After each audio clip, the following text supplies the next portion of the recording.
As we told you about, Baltimore Ravens defensive tackle Haloti Ngata has been suspended by the NFL for the next 4 games for violating the league's policy on performance-enhancing substances. Ngata released a statement saying he took Adderall and he takes full responsibility for the suspension. The Pro Bowl defensive tackle will miss the rest of the regular season. So let's take a look at the Ravens' schedule. They are on the road at Miami this weekend, followed by the Jags, at Texans, and then the Browns. Ravens right now are 7-5 in the playoff hunt. So Ngata would be eligible to return if, in fact, the Ravens made the playoff.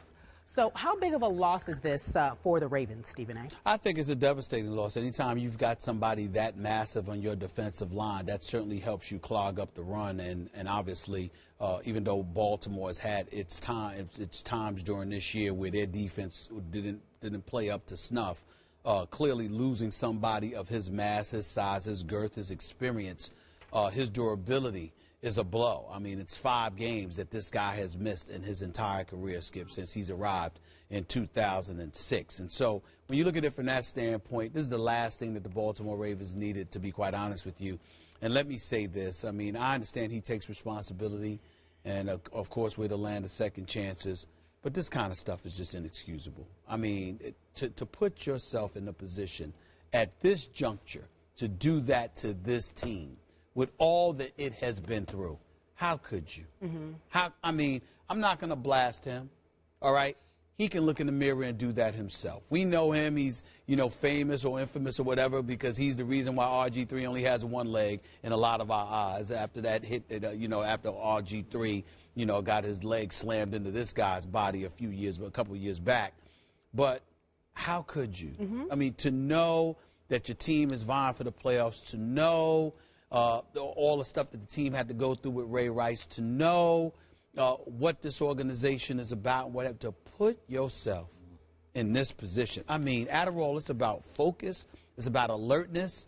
I guess it's like a low-graded speed or whatever the case may be. It gives you a slight upper, a slight high, whatever you want to call it. But, my God, I mean, you couldn't survive without it? Really? Really? Man, go ahead, man. Let's go. Obviously, it's literally a big loss because he is their Vince Wilfork, their anchor, their defensive line.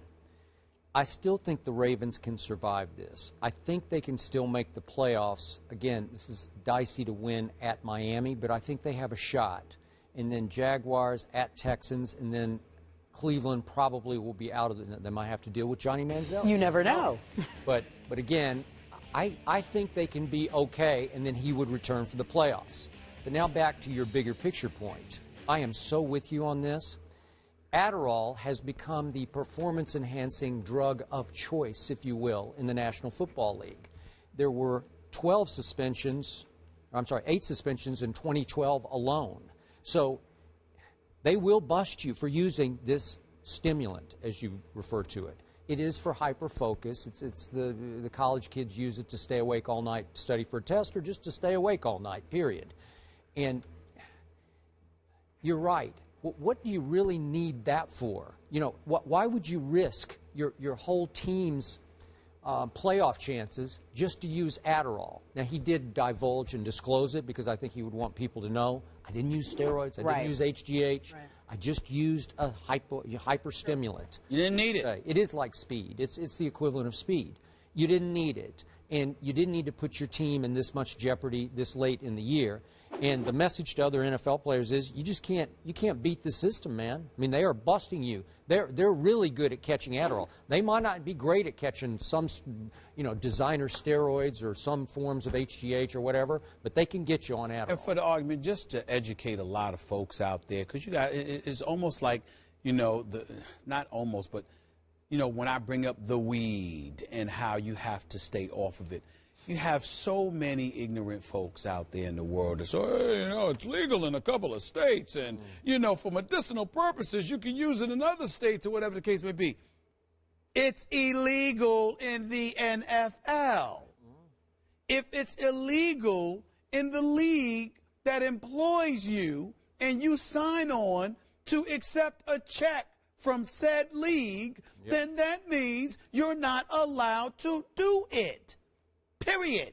And unfortunately, and see, that's where I just lose it with these guys, because it's like, you know, they'll talk about their livelihood. They'll talk about, you know, the sport, how much money, what the richness, the wealth that it brings us, and how it enables us to take care of our families, and blah, blah, blah, blah, blah. And then you go and you jeopardize. I'm sorry, Skip, did you hear anything about Haloti Ngata losing his job? No. Was there any threat to that whatsoever? I don't think so. I don't think he had to worry. I don't think this 330-pound man clogging the middle on the defensive line for the Baltimore Ravens had to worry about his job security, to my knowledge. And so, really, why? For what? Now, you're apologizing to your family, you're apologizing to Ravens, you're apologizing. You left them hanging. So it's unfortunate, man. So fortunate. Statement from Ravens General Manager and Executive Vice President Ozzie Newsome says this is extremely disappointing, but we believe Haloti Ngata is even more disappointed in himself.